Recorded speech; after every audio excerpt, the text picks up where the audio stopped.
As such आपकी body पे depend करता है। अगर आप प्री डायबिटिक हो या डायबिटिक हो, आपको गेहूं ज़्यादा नहीं खाना चाहिए। ऐसा नहीं कि आप बिल्कुल मत खाओ, गेहूं में कोई बुराई नहीं है, हमारी जनरेशन खाते हैं ये। आपको अगर लगता है कि इसका हेल्दी ऑल्टरनेटिव चाहिए तो आप मिक्स आटा खा सकते हो। रेटिनॉल का ऐसे है कि अगर आप किसी डर्मेट को कंसल्ट कर सकते हो तो उसके जो मेडिकेटेड फॉर्म है वो आप यूज़ कर सकते हो। अगर आपको डर्मेट को कंसल्ट नहीं करना तो आप नॉर्मली जो सिरम बेस में आता है वो यूज़ कर सकते हो। अभी क्रीम बेस में भी आने लगा है, वो भी आप यूज़ कर सकते हो, क्योंकि इससे ना स्किन सेंसिटिव हो जाती है। तो अगर हम लोग धूप में लगाएंगे तो हमारी स्किन डार्कनिंग होती है, तो दिन के टाइम नहीं लगाना चाहिए। और अगर आप रेटिनॉल यूज़ कर रहे हो तो आपको ध्यान रखना है कि दिन के टाइम आपको सनस्क्रीन लगानी है, वो मैंडेटरी है। ओमेगा 3 की एक इम्पोर्टेंस होती है हमारी बॉडी में। ये एक तो हमें नॉर्मल डाइट से नहीं मिलता, क्योंकि ये फिश से मिलता है या फिर मरीन लाइफ से ही हमें मिलता है। अच्छा जी। तो हमें इसका सप्लीमेंट, तो हम वेजिटेरियन तो ले ही नहीं सकते फिर ओमेगा 3? कोई और सोर्सेज भी हैं इसके? हाँ जी, इसके 2 सोर्सेज हैं। एक तो हम लोग अलसी वगैरह से इसको ले सकते हैं, चिया सीड से ले सकते हैं, जो मेनली हमें मिल जाते हैं वेजिटेरियंस में। पर हम लोग उसको अच्छे से अब्जॉर्ब नहीं कर पाती, क्योंकि अलसी हमें ग्राइंड करके अच्छे से खानी है अगर हमें उससे ओमेगा 3 लेना है। अच्छा। या फिर अभी वीगन ऑप्शंस भी आ चुके हैं इसके। आजकल बहुत हेयर फॉल का इशू होता है। अगर हम लोग नॉर्मली कड़ी पत्ता भी खाना शुरू कर देंगे तो अगर हमारा किसी डेफिशिएंसी के कारण है जो कड़ी पत्ता में है, तो हमारा हेयर फॉल का इशू कंट्रोल होगा। तो हेयर फॉल जो हो रहा है वो किस डेफिशिएंसी के कारण होता है? जो मोस्टली इंडियंस हैं वो विटामिन डी डेफिशिएंट है, तो विटामिन डी की डेफिशिएंसी से भी हेयर फॉल होता है। तो अगर आपको बहुत ज़्यादा एक्सट्रीम हेयर फॉल हो रहा है, आपको 3-4 चीज़ें चेक करनी है। एक, जो आपका शैम्पू है वो अच्छा हो, कोई चीप शैम्पू ना हो, 1-2 रुपए वाला पाउच तो मत यूज़ करो। और दूसरी चीज़ है कि आप अपना पानी चेक करो। कभी कभी ऐसे होता है कि हम लोग ना हार्ड वाटर से नहा रहे होते हैं, जिसकी वजह से हमें हेयर फॉल होता है। अगर आपको लगता है कि हेल्दी खाना मुश्किल है, हम रोटी खाएं या रागी की रोटी खाएं या बाजरे की, या फिर कौन सा जूस पीना चाहिए, या फिर हमें ड्राई फ्रूट कब खाना चाहिए, इन तरह के सवालों से अगर आप भी घिरे हुए हैं तो प्लीज़ इस पॉडकास्ट को ज़रूर देखिए। आपको बहुत अवेयरनेस मिलेगी कि हमें कौन सी चीज़ कब और किस समय लेनी चाहिए। तो आज के पॉडकास्ट के मेरे गेस्ट हैं नवनीत कौर जी, जिनका बहुत अच्छा इंस्टाग्राम पे पेज है नवनीत फिटनेस के नाम से, और मैं उनका स्वागत करना चाहूँगी। सबसे पहले नवनीत, मैं आपका स्वागत करना चाहूँगी अपने पॉडकास्ट में। और इतनी छोटी उम्र में, जितना मैंने आपका चैनल को गो थ्रू किया है, कि आपके पास इतनी ज़्यादा नॉलेज, जानकारी, फैक्ट्स हैं कि मुझे लगता है कि मेरी ऑडियंस कहीं ना कहीं बहुत अवेयर होगी आपकी बातें सुन के। अगर हम बात करें कि बहुत ज़्यादा डाउट्स हैं हम वेट लिफ्टिंग को लेके ना, कि किस एज में हमें वेट लिफ्टिंग स्टार्ट करनी चाहिए, कोई पर्टिकुलर एज है? कई डाउट होते हैं कि अगर हम 15 के बाद शुरू करेंगे तो कहीं वो हमारी हाइट रुक जाएगी। क्या एक्यूरेट एज है वेट लिफ्टिंग के रिगार्डिंग? एज सच ऐसी कोई एज नहीं होती जिसमें वेट लिफ्टिंग हमें स्टार्ट करनी चाहिए, अनलेस और अनटिल आप सेफ हैंड्स में और किसी बड़े के गाइडेंस में कर रहे हो, तो वेट लिफ्टिंग और जिम सेफ है बिल्कुल। क्योंकि होता ये है कि मोस्टली लोग मानते हैं कि अगर कोई बंदा वेट उठाएगा तो उसकी हाइट रुक जाएगी। हाँ, बच्चा स्पेसिफिकली नॉट, हाँ जी, अगर कोई बच्चा वेट उठाएगा तो उसकी हाइट रुकने लग जाएगी। पर इससे ऑपोजिट होता है। अगर कोई बच्चा छोटी एज में वेट लिफ्टिंग या जिम शुरू करता है तो उससे ऑपोजिट होता है, उसकी हाइट भी बढ़ती है और उसके जो ग्रोथ हार्मोन्स हैं वो ज़्यादा जल्दी और ज़्यादा रिलीज होते हैं, जिससे कि उसकी हाइट पे पॉजिटिव इम्पैक्ट पड़ता है। और दूसरी चीज़ ये होती है कि बच्चों की आदत होती है वो अच्छा हेल्दी डाइट नहीं खाते। और जब भी कोई बच्चा जिम या फिर वेट लिफ्टिंग शुरू करता है, उसको भूख ज़्यादा लगती है और उसका अपने आप इन चीज़ों में ध्यान होना शुरू हो जाता है। वो अच्छा खाना शुरू कर देता है, जो चीज़ें वो पहले अवॉइड कर रहा था, मे बी उसको एक अच्छे फिजिक के लालच में वो चीज़ें खाने लग जाता है। बिल्कुल बिल्कुल। तो आपके अकॉर्डिंग ये है कि ये मिथ है? हाँ जी। तो अगर हम वेट लिफ्टिंग की बात करें कि लेडीज भी आजकल वेट लिफ्टिंग पे आ रही है ना, तो कौन कौन सी एक्सरसाइज आप वेट लिफ्टिंग में बताना चाहेंगे कि उनको कैसे करना चाहिए? एक्सरसाइज हफ्ते में कितनी बार करनी चाहिए, या होल वीक उनको वेट लिफ्टिंग की जो भी एक्सरसाइज है करनी चाहिए? ऐसा है कि वेट लिफ्टिंग मेल और फीमेल दोनों के लिए अच्छी चीज़ है। जो भी एक्सरसाइज हो वो सेम असर मेल पे करेगी, सेम असर फीमेल बॉडी पे करेगी। तो क्या वुमेन्स जो है, फीमेल अगर वेट लिफ्टिंग करती है तो वो मर्दाना नजर आती है, वो body building, abs and all? नहीं, ऐसा कुछ नहीं है। मुझे खुद को 3 साल हो गए हैं वेट लिफ्टिंग करते को, पर मुझे नहीं लगता कि मेरी बॉडी शेप या फिर इतनी मसल ग्रोथ है कि मैं एक मैस्कुलिन फीचर शो जैसे करूं। हाँ जी। हाँ जी, तो वो ये भी मिथ ही रह हाँ गया जी। ना। तो अगर हम बात करें कि वेट लिफ्टिंग जब हम कर रहे हैं तो डाइट पे आते हैं कि डाइट कितनी प्रॉपर है। प्रोटीन कहते हैं कि प्रोटीन लेना चाहिए ना, हाँ जी। तो अगर कोई वेजिटेरियन है तो उसके लिए क्या प्रोटीन सूटेबल रहेगा बात ऐसी है कि चाहे वेजिटेरियन हो चाहे नॉन वेजिटेरियन हो, सबके लिए प्रोटीन सोर्सेज भरे पड़े हैं। मैं खुद वेजिटेरियन हूँ और मैं 3 साल से अपना ऑलमोस्ट प्रोटीन इंटेक पूरा कर रही हूँ। ऐसे नहीं कि हर दिन पूरा हो जाता है, पर जो मोस्टली वेजिटेरियन कितने ग्राम प्रोटीन इंटेक करना चाहिए बीइंग अ फीमेल, मुझे या फिर किसी बच्चे को सेम प्रोटीन की मात्रा होनी चाहिए? अगर आप फिजिकली बहुत ज़्यादा एक्टिव हो, आप बहुत ज़्यादा एक्टिविटीज़ कर रहे हो, जिम कर रहे हो, तो अपनी बॉडी का 1.5 या फिर 2 इंटू खा सकते हो आप। अगर आप ज़्यादा एक्टिव नहीं हो तो 1 ग्राम पर केजी इनफ है। और ये 1 ग्राम पर केजी जो अमाउंट है ये बॉडी इजीली डाइजेस्ट भी कर लेती है। पर ध्यान ये देना कि अगर आप नया नया प्रोटीन स्टार्ट कर रहे हो तो एकदम से अपनी बॉडी वेट के अकॉर्डिंग नहीं शुरू कर लेना। ऐसे करो कि एक हफ्ते बाद आप थोड़ा थोड़ा प्रोटीन इंटेक बढ़ाते रहो, और तब तक बढ़ाओ जब तक कि आपकी बॉडी का रिक्वायरमेंट आप खाना नहीं शुरू नहीं करते। आप क्या रेकमेंड करेंगे कि आजकल प्रोटीन पाउडर्स आ रहे हैं, यंग जनरेशन तो उसको फॉलो कर रही है, बीइंग अ फीमेल मेरे को भी वो प्रोटीन पाउडर लेने चाहिए या फिर नॉर्मल डाइट से ही मेरे को इनटेक करना चाहिए प्रोटीन? आपकी पहली प्रायोरिटी होनी चाहिए कि आप नॉर्मल डाइट से पूरा करो, क्योंकि ऐसे होता है कि जो प्रोटीन पाउडर होते हैं उनमें सिर्फ प्रोटीन ही मिलेगा आपको, और अदर मिनरल्स एंड विटामिन नहीं मिलेंगे जो कि बॉडी के लिए जरूरी होते हैं। बॉडी को मैक्रोज और माइक्रोज दोनों चाहिए होते हैं। तो इस केस में हम लोग एक ही स्पेसिफिक चीज़ पे फोकस करते हैं। तो अगर आपका डेली रिक्वायरमेंट का नहीं पूरा हो सकता तो आप सप्लीमेंट यूज़ कर सकते हो। सप्लीमेंट में जो अगर आपका ये जो प्रोटीन पाउडर है उसमें कोई हैवी मेटल्स नहीं है, वो क्लिनिकली टेस्टेड है और अच्छे ब्रांड का है, तो आप यूज़ कर सकते हो किसी भी एज में। हाँ जी, प्रोटीन पाउडर हमें यूज कर लेना चाहिए। अगर हम बात फिर वही आते हैं कि वेजिटेरियन डाइट जो है वो मैं कैसे अपना प्रोटीन इंटेक पर डे कर सकती हूँ, कि क्या क्या मुझे ऐड ऑन करना पड़ेगा? मैं जिम जा रही हूँ, मेरा वर्किंग आवर्स भी हैं, तो प्रोटीन इंटेक आपने बोला अकॉर्डिंग टू आपके वेट होता है ना, हाँ जी, उसका 1.5। हाँ जी, हाँ, तो उसमें मुझे क्या क्या ऐड ऑन करना चाहिए? आप दूध पी सकते हो, आप दही खा सकते हो, आप पनीर खा सकते हो, आप टोफू खा सकते हो, आप सोयाबीन खा सकते हो। एक ही टाइम में सुबह मैंने पनीर खाया, साथ में मैं दही, हाँ जी, ऐसा हो सकता हाँ है। और पनीर जो है वो मेरे को रॉ खाना है या फिर सब्जी में कंसीडर्ड हो रहा है, पराठा बना के, ऐसा? बेटर ये है कि आप कुक करके खाओ, क्योंकि खाना इजी रहता है ऐसे करके। बाकी आपकी बॉडी पे डिपेंड करता है, अगर आपकी बॉडी डाइजेस्ट कर पा रही है तो इट्स गुड टू गो। किसी भी वे में हम ले सकते हैं ना। आजकल बच्चों पे अगर डाइट की बात करें कि बच्चे जो हैं वो वेजिटेबल खाने से कहीं ना कहीं कतराते हैं, तो आप पेरेंट को कोई ऐसा मैसेज देना चाहेंगे कि जिससे बच्चे जो सब्जियां नहीं खाते, घिया, तोरी, वो खा सकें? ये चीज ना मुझे मेनली लगता है कि एक हवा नहीं बन जाता। हाँ। क्योंकि मेरी खुद की छोटी सिस्टर है तो उसको वो चीजें टेस्टी लगती हैं। हाँ। पर उनके बच्चों में ना ये बना हुआ है कि जो घिया होता है ना अच्छी चीज नहीं है, घिया तो बोरिंग चीज होती है, घिया रोज रोज बनता है। तो आप 2 चीजें कर सकते हो, या तो उनके दिमाग में से वो चीज किसी ना किसी तरीके से निकाल दो। आप अपने बच्चे को सबसे ज्यादा जानते हो, जैसे मेरी बहन है, मुझे पता है कि उसको कैसे संभालना है, तो मैं उसको हैंडल कर लूंगी। या दूसरी चीज आप ऐसे कर सकते हो कि अलग अलग रेसिपीज में डाल के दो।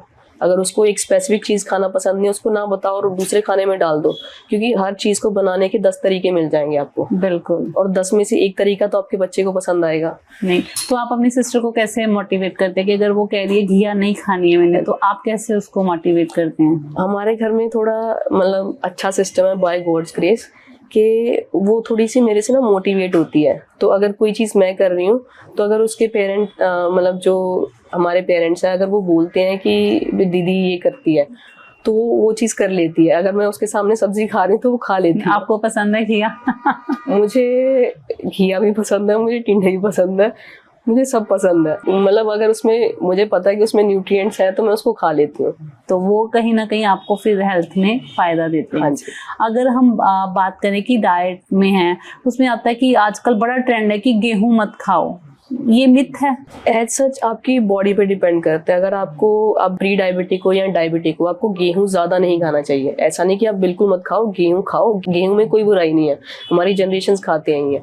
आपको अगर लगता है कि इसका हेल्दी ऑल्टरनेटिव चाहिए तो आप मिक्स आटा खा सकते हो।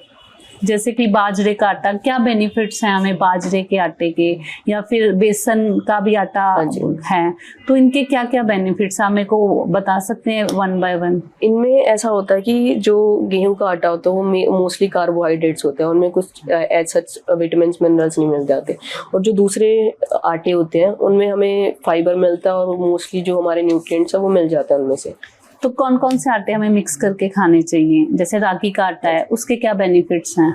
रागी में कैल्शियम होता है। बल्कि हमें मिक्स करके आटा खाना हाँ जी। चाहिए ना, इस तरह वो बेनिफिट देगा हाँ हमें जी। ना। कितना जरूरी है चीट डे एक डाइट, जो भी पर्सन डाइट कर रहा है उसके लिए?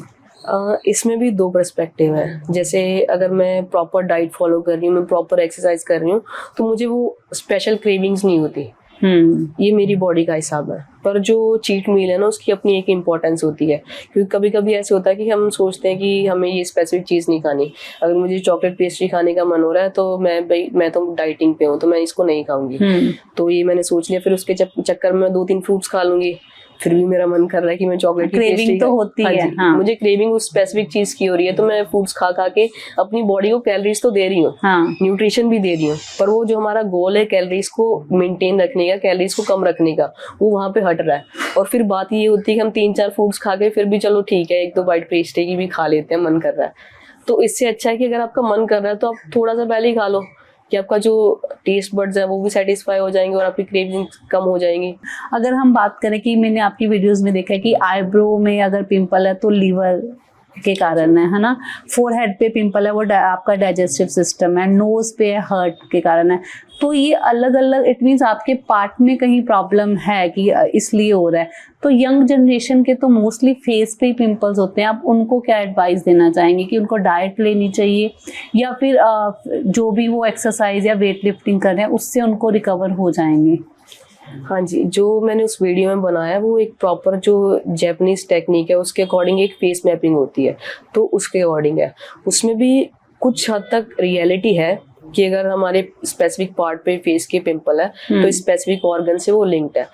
पर अभी जो हार्मोनल अभी जो हम लोग बात करें टीनेज में जो पिंपल्स आ रहे हैं वो मोस्टली इसलिए आते हैं क्योंकि अभी ऐसे होता है प्यूबर्टी बच्चों को जल्दी हिट कर रही है, तो जो उनके हार्मोन्स है ना वो पहले ही ज्यादा रिलीज हो रहे हैं।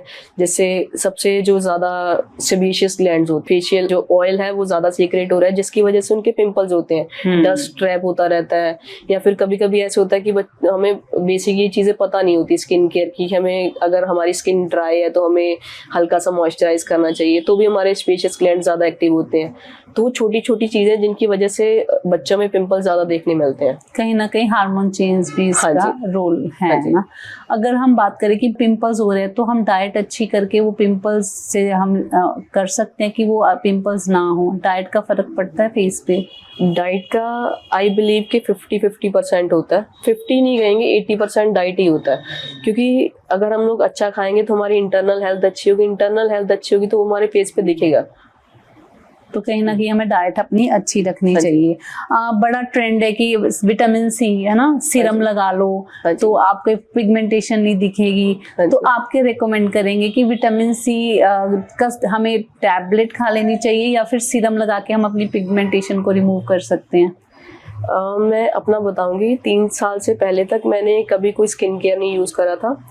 मैं बहुत टाइम से ना सुबह सुबह जो गर्म पानी में नींबू डाल के पीती हूँ, उससे होता ये एक तो बॉडी हाइड्रेटेड रहती है और दूसरा जो विटामिन सी होता है जो कि स्किन के लिए अच्छा होता है वो लेमन से हमें मिलता है, वो नेचुरल वे में हमें। हाँ जी, वो नेचुरल वे में मिलता है। और अभी मुझे ऐसे कि स्किन केयर का शौक है तो मैं उस चीज को भी पूरा कर रही हूँ। मतलब दोनों चीजों का पार्ट है, अपना अपना क्या पार्ट है। ऑडियंस को टिप्स देना चाहेंगे? सबसे ज्यादा प्रॉब्लम स्किन केयर में है एंटी एजिंग, उसके रिगार्डिंग आप कोई टिप देना चाहेंगे कि ऐसा करने से आप ये कर सकते हैं? पहली चीज़ है कि हाइड्रेशन, अपनी स्किन को ज़्यादा से ज़्यादा हाइड्रेट रखो। जैसे कि जो रिंकल्स है मोस्टली हमारी आईज और माउथ के अराउंड आना शुरू होते हैं, तो उसके लिए हम ऐसे कर सकते हैं कि रात को सोने से पहले एक अच्छा मॉइस्चराइजर यूज़ कर लें। अगर स्किन ज़्यादा ड्राई है तो ज़्यादा चांसेस है कि हमारे रिंकल्स वगैरह जल्दी पड़ेंगे, तो उस केस में हमें स्पेशली ध्यान रखना है। और दूसरी चीज़ हम लोग रेटिनॉल्स यूज़ कर सकते हैं। अच्छा जी। हाँ जी, किसी भी तरीके के एंटी एजिंग होते हैं। हाँ जी। तो कोई स्पेसिफिक ब्रांड का रेटिनॉल यूज कर सकते हैं या फिर अगर आप मार्केट में अवेलेबल हैं काफी? हाँ जी। इनमें कोई रेशियो होती है ना, जैसे कि SPF, अगर आपने सनस्क्रीन लोशन यूज करना है तो SPF मेंशन होता है कि 50 अबव लो। रेटिनॉल एनी कंपनी ठीक रहती है? रेटिनॉल का ऐसे है कि अगर आप किसी डर्मेट को कंसल्ट कर सकते हो तो उसके जो मेडिकेटेड फॉर्म है वो आप यूज़ कर सकते हो। अगर आपको डर्मेट को कंसल्ट नहीं करना तो आप नॉर्मली जो सीरम बेस में आता है वो यूज़ कर सकते हो। अभी क्रीम बेस में भी आने लगा है, वो भी आप यूज़ कर सकते हो। और रिसेंटली मैंने एक नया ब्रांड देखा था तो मैं उसका आई गेस 3 महीने से यूज़ कर रही हूँ। तो बाकी अगर जो उसके रिजल्ट्स होंगे तो कब लगाना चाहिए हमें? ये नाइट टाइम रूटीन में ही चाहिए होता है, क्योंकि इससे ना स्किन सेंसिटिव हो जाती है। तो अगर हम लोग धूप में लगाएंगे तो हमारी स्किन डार्कनिंग होती है, तो दिन के टाइम नहीं लगाना चाहिए। और अगर आप रेटिनॉल्स यूज कर रहे हो तो आपको ध्यान रखना है कि दिन के टाइम आपको सनस्क्रीन लगानी है, वो मैंडेटरी है। हाँ जी। और डेली यूज कर सकते हैं रेटिनॉल हम? अगर आपकी स्किन टॉलरेट करती है तो आप डेली लगा सकते हो। और अगर आप बिगनर हो, अगर आपने अभी स्टार्ट नहीं करा तो आपको ऑल्टरनेट डेज में या फिर वीक में सिर्फ 2 दिन लगाना है। किसी भी दिन लगा सकते हैं। हाँ जी। अब अगर हम बात करते हैं कि जैसे कि सिर में दर्द है ना, अलग अलग हाँ जी। तरह के दर्द होते हैं और अलग अलग कारण के होते हैं, तो सिर में दर्द जो है वो डाइट के कारण हम इम्प्रूव हो सकते हैं? हाँ जी। अगर हेडेक, आपने इसमें भी रील बनाई हुई है कि सिर में अगर ये सिर दर्द हो रहा है तो इसके कारण हो रहा है, तो इसमें क्या रहेगा? मोस्टली अगर मुझे सर दर्द होता है तो मुझे डिहाइड्रेशन की वजह से होता है कि अगर मैं किसी शूट में हूँ या फिर मैं किसी ट्रेनिंग सेशन में 2-2 3-3 घंटे पानी नहीं पीती तो मुझे भी हेडेक होता है। तो मैं ऐसे करती हूँ कि 1 गिलास पानी लिया, उसमें थोड़ा सा नमक डाल के पी लिया। तो अगर मेरा उससे सर दर्द हट जाता है तो मोस्टली होता है कि वो डिहाइड्रेशन से था। तो डिहाइड्रेशन के कारण भी सिर में दर्द हो सकता है। और जैसे ही आपने रेटिनॉल के बारे में बताया, साथ में एक ट्रेंड है कि ओमेगा 3 लो, वो भी आपकी स्किन में क्लियरेंस लाएगा ना, वो कितना जरूरी है? और ओमेगा 3 अगर हम कैप्सूल लें या फिर अपनी डाइट में शामिल कर सकते हैं? ओमेगा 3 जैसे मेरी ऑलमोस्ट फैमिली जो वेजिटेरियन है तो हम लोग फिश ऑयल तो ले नहीं सकते। तो मुझे इस चीज़ का पता लगा था 2022 में। अच्छा। तो मैंने उस टाइम पे ऑर्डर करा और मुझे नहीं पता था वो फिश ऑयल का कैप्सूल है, पर मुझे थोड़ा खाने में पता लगा कि उसमें से कुछ जो आफ्टर टेस्ट आ रहा है ना, कुछ अजीब सा आ रहा है या फिर मुझे अजीब सा लग रहा है। तो फिर मुझे पता लगा कि वो तो फिश ऑयल है, तो मैंने उस टाइम छोड़ दिया था। पर ओमेगा 3 की एक इम्पॉर्टेंस होती है हमारी बॉडी में। ये एक तो हमें नॉर्मल डाइट से नहीं मिलता, क्योंकि ये फिश से मिलता है या फिर मरीन लाइफ से हमें मिलता है। अच्छा जी। तो हमें इसका सप्लीमेंटेशन, तो हम वेजिटेरियन तो ले ही नहीं सकते फिर ओमेगा 3? कोई और सोर्सेज भी हैं इसके? हाँ जी, इसके 2 सोर्सेज हैं। एक तो हम लोग अलसी वगैरह से इसको ले सकते हैं, चिया सीड से ले सकते हैं, जो मेनली हमें मिल जाते हैं वेजिटेरियंस में। अच्छा। पर हम उसको अच्छे से अब्जॉर्ब नहीं कर पाती, क्योंकि अलसी हमें ग्राइंड करके अच्छे से खानी है अगर हमें उससे ओमेगा 3 लेना है। अच्छा। या फिर अभी वीगन ऑप्शंस भी आ चुके हैं इसके। और मैंने जो रीसेंट ब्रांड ट्राई करा वो नेचुरटीन का, और वो ट्रस्टिफाइड से भी मतलब अप्रूव्ड है। तो आई बिलीव कि जो ट्रस्टिफाइड पे अप्रूव्ड ब्रांड है तो वो अप्रूव्ड ही है, तो वो ही प्रेफर करने चाहिए। आप कह रहे हैं कि ओमेगा 3 को हम अलसी और चिया सीड्स के किस वे में लेना चाहिए? आपने बोल दिया अलसी तो हमें पीस के लेनी चाहिए, चिया सीड्स का कैसे? चिया सीड्स को जब भी आपको खाना है तो उसको सोक करके खाना है।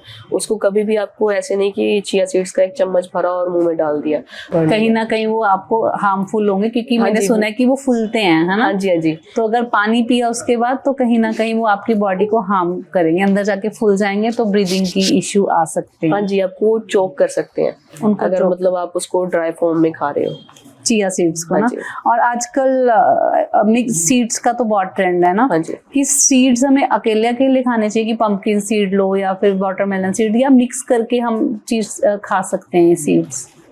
मैं जो पर्सनली चीज़ करती हूँ, मैं अपनी ओट मील में सारे तरीके के सीड्स ऐड कर लेती हूँ, और मैं ओवरनाइट ओट्स खाती हूँ। तो मतलब उसमें जो चिया सीड्स भी हैं वो भी सब कुछ सोक कर लेते हैं। और जो मेरी फैमिली का है उनको मैं मोस्टली लड्डू फॉर्म में देती हूँ, जिसमें सारे सीड्स मिक्स होते हैं, खजूर और किशमिश से उसमें स्वीटनेस आती है। अच्छा। तो आप उस तरीके से भी खा सकते हैं, किसी भी वे में ले सकते हैं। आजकल बड़ा ट्रेंड है कीटो डाइट ना, क्या है ये कीटो डाइट, क्या है? कीटो डाइट मतलब बहुत ही यूजलेस चीज़ है, बस बॉडी को नुकसान देना है। बॉडी को मैक्रोज माइक्रोज सब कुछ चाहिए होता है। हाँ। पर उसमें ऐसे है कि इस पर्टिकुलर चीज़ को हम लोग स्किप कर दें, इस पर्टिकुलर चीज़ पे हम लोग लगे रहें, तो वो यूजलेस चीज़ है।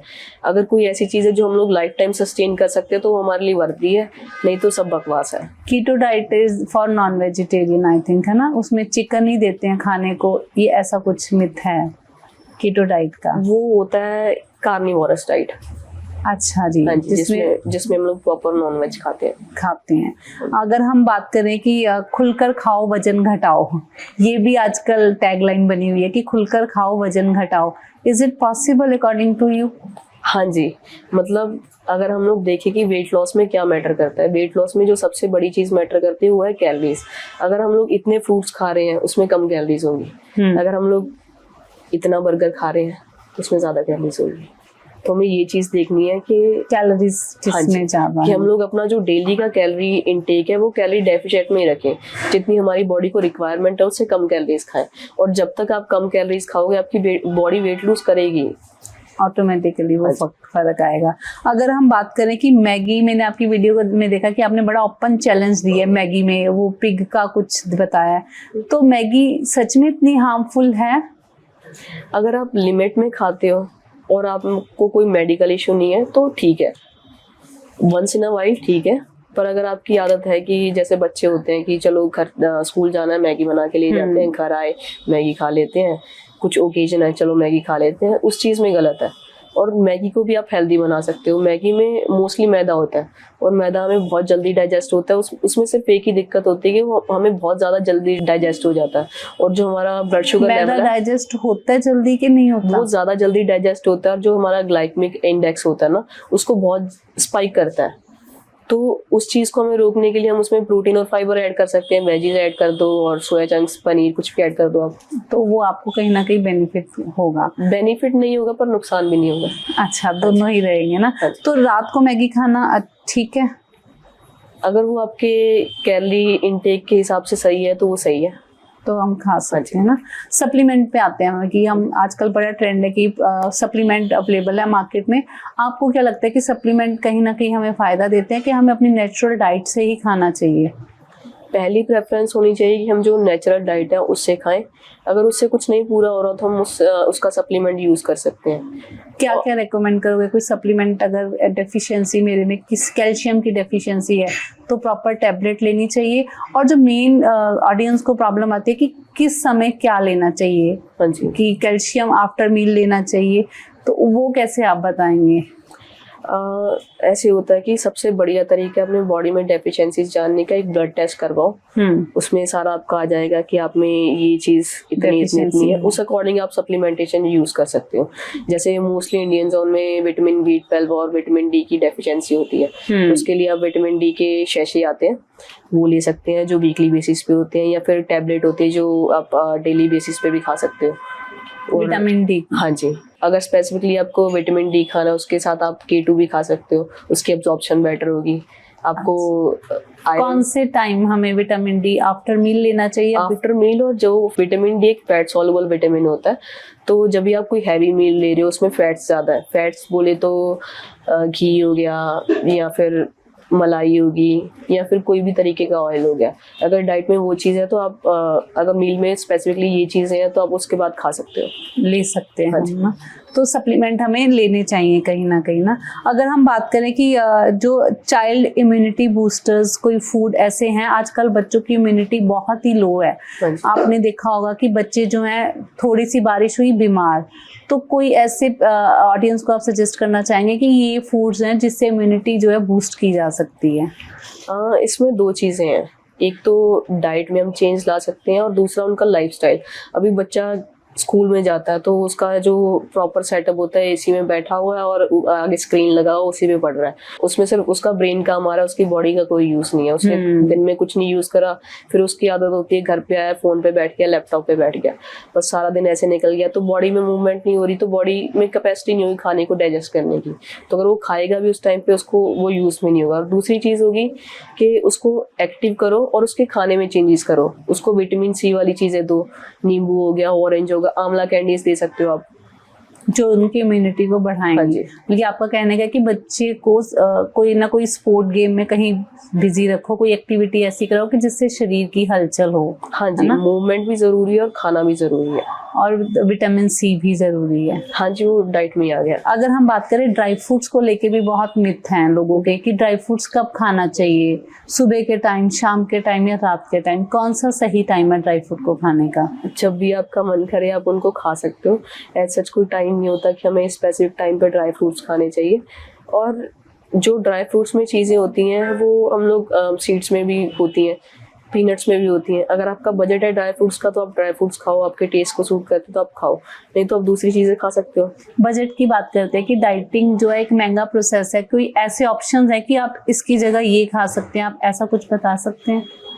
मैं नहीं मानती कि जो डाइटिंग है और हेल्दी खाना वो एक महंगा प्रोसेस है। मतलब अगर कोई भी बंदा जिम शुरू करता है या बेसिक फिजिकल एक्टिविटी भी शुरू करता है, उसको अपनी डाइट में बेसिक चीज़ चाहिए होती है प्रोटीन। प्रोटीन के सोर्सेज हैं, अगर आप पनीर खाते हो तो पनीर 200 ग्राम 100 रुपये का, तो आप टोफू खा लो उसकी जगह, आपको सेम अमाउंट ऑफ प्रोटीन मिलेगा और कम कैलोरीज में मिलेगा, कम फैट में मिलेगा, और आपको 40 से 50 रुपये में टोफू मिल जाएगा। आप ज़रूरी नहीं ओट्स खाने हैं, आप दलिया खा सकते हो, आप दाल खा सकते हो।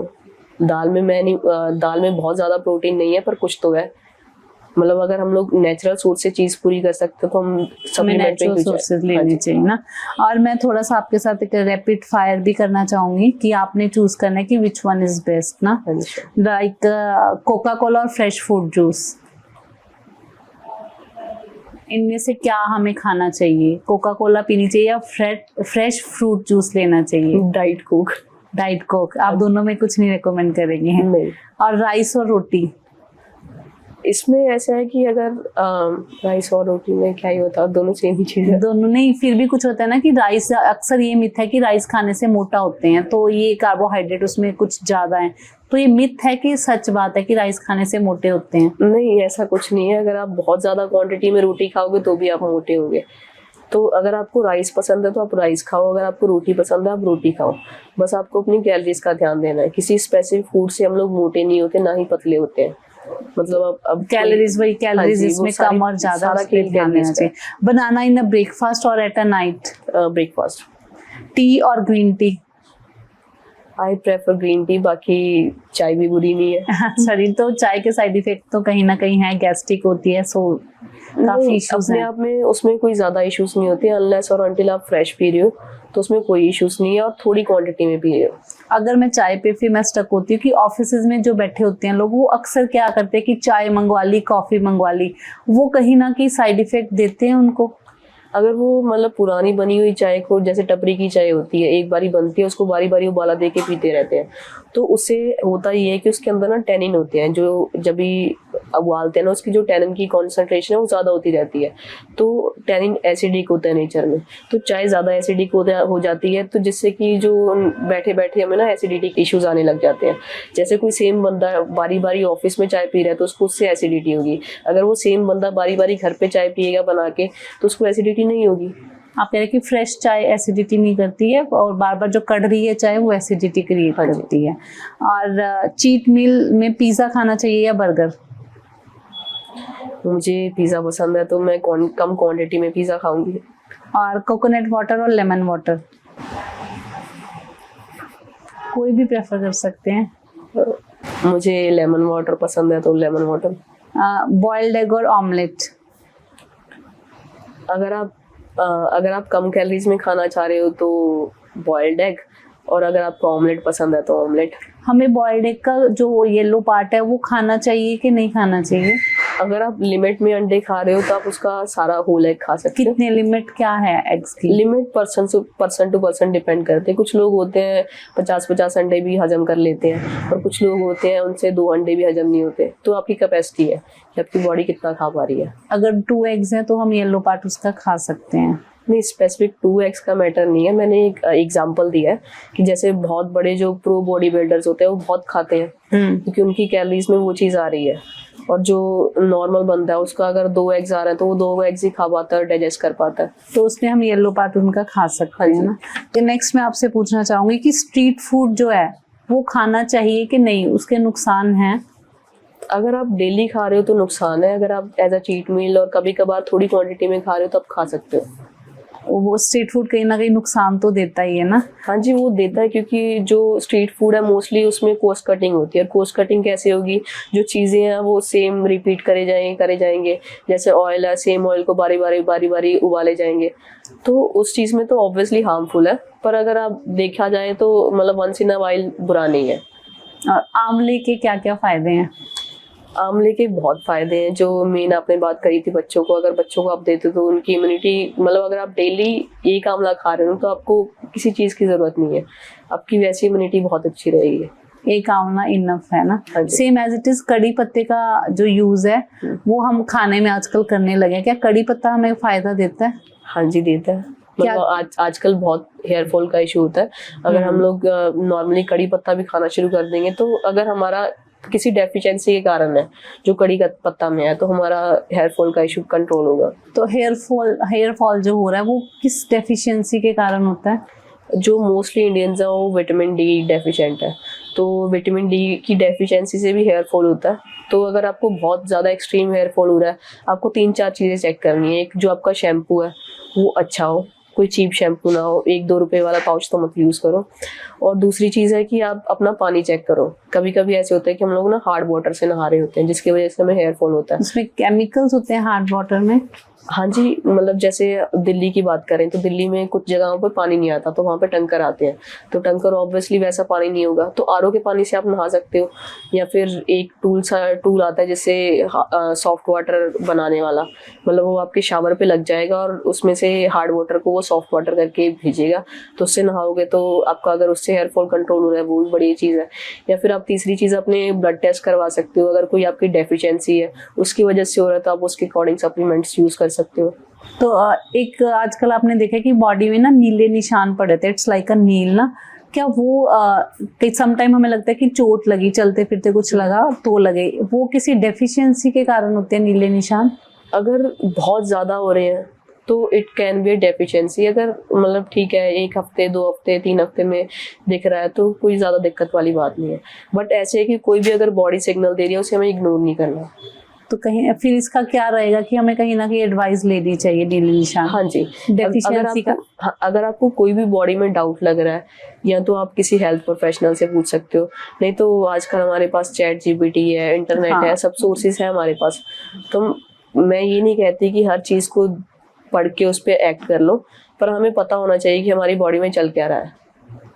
एडवाइस हमें लेनी चाहिए स्पेशलिस्ट से ना। हाँ जी। ग्लोइंग स्किन के रिगार्डिंग आप क्या कहना चाहिए कि अगर फिटनेस और ग्लोइंग स्किन ये दोनों आपस में कनेक्टेड हैं, अगर मैं एक्सरसाइज कर रही हूँ या फिर मैं वेट लिफ्टिंग कर रही हूँ तो ग्लोइंग स्किन उससे कनेक्टेड है, उससे फर्क पड़ेगा? हाँ जी, बहुत कनेक्टेड है। अगर आप कोई स्पोर्ट्स कर रहे हो या फिर आप जिम जा रहे हो या फिर आप नॉर्मली एक हेल्दी रूटीन फॉलो कर रहे हो, आप अच्छा खाओगे, आप टाइम से सोओगे, आप अपने आप को हाइड्रेटेड रखोगे और स्किन को ग्लो करने के लिए तीनों चीज़ें ज़रूरी होती हैं और तीनों चीज़ें इसी चीज़ से पूरी हो जाती हैं। और स्किन केयर एक्स्ट्रा चीज़ होती है कि हाँ बंदे को शौक है तो वो लगा रहा है, या फिर किसी स्किन की रिक्वायरमेंट होती है, जैसे कि मैंने पहले बताया था कि अगर आपकी ड्राई स्किन है तो आपको मॉइस्चराइजर मस्ट है, और अगर धूप में जा रहे हो तो आपको SPF वाला क्रीम यूज़ करना है। तो आजकल बड़ा ट्रेंड चला हुआ है ना आइस फेशियल, आपने भी देखा होगा ना। तो आपको लगता है कि आइस जो है वो डायरेक्टली फेस पे यूज होनी चाहिए या नहीं, क्योंकि सेंसिटिव होती है स्किन, समटाइम इसके साइड इफेक्ट होते हैं, या सच में वो फेस को टाइट करती है? किस चीज़ की बात करते हैं? आइस बाउल लेके उसमें फेस डिप करते हैं, बड़ी बड़ी हीरोइंस आइस फेशियल ले रही हैं, तो जैसे कि डायरेक्टली फेस पे आइस लगाना सही है या नहीं है? अगर आप पानी में डिप करके और थोड़े टाइम के लिए लगा रहे हो तो आपकी जो फेस की पफिनेस है वो कम हो जाती है। और अगर आप बिल्कुल डायरेक्टली आइस क्यूब लेते हो और फेस पे रब करते हो, वो कहीं ना कहीं आई वुड रेकमेंड कि किसी कपड़े में डाल के कर लो या फिर किसी प्लास्टिक में डाल के कर लो कि डायरेक्ट ना आए, क्योंकि अगर आपकी ज़्यादा सेंसिटिव स्किन है तो आपको रेडनेस वगैरह हो सकती है। बाकी कोई बड़ा इशू नहीं है, बस यही है कि अगर हमारे पास सोल्यूशन है तो हम प्रॉब्लम क्यों क्रिएट करें। बिल्कुल। आइस जो है वो क्या फ़ायदे देती है, फेस पे लगाने के फ़ायदे हैं उसके? हाँ जी, एक तो ब्लड फ्लो तेज़ होता है उससे। अगर मतलब हमारी स्किन में कहीं ब्लड फ्लो तेज़ होगा तो ऑब्वियसली स्किन ग्लो करेगी, तो वो मेन चीज़ है। पफिनेस कम होती है। अगर कोई पिंपल है उसके जो सराउंडेड एरिया है वो स्वेलिंग कम होती है उसकी, तो वो कहीं ना कहीं हमें फ़ायदे देंगी ना। आप जाते जाते मेरी ऑडियंस को हेल्थ के रिगार्डिंग कौन से 2 या 3 टिप्स देना चाहेंगे जिससे कि वो अपनी डाइट को हेल्दी रख सके या वेट लॉस या कुछ भी ऐसे? डेली एक्सरसाइज करो, अच्छी डाइट लो और 8 से 9 घंटे की नींद ज़रूर लो। ये तीनों चीज़ें फॉलो करनी चाहिए। Thank you so much Navneet, it was nice talk to you. और मेरे को लगता है कि कहीं ना कहीं अवेयरनेस की ज़रूरत है हमारी ऑडियंस को, और वो इन बातों से कहीं ना कहीं बहुत कुछ सीखेगी। Thank you so much.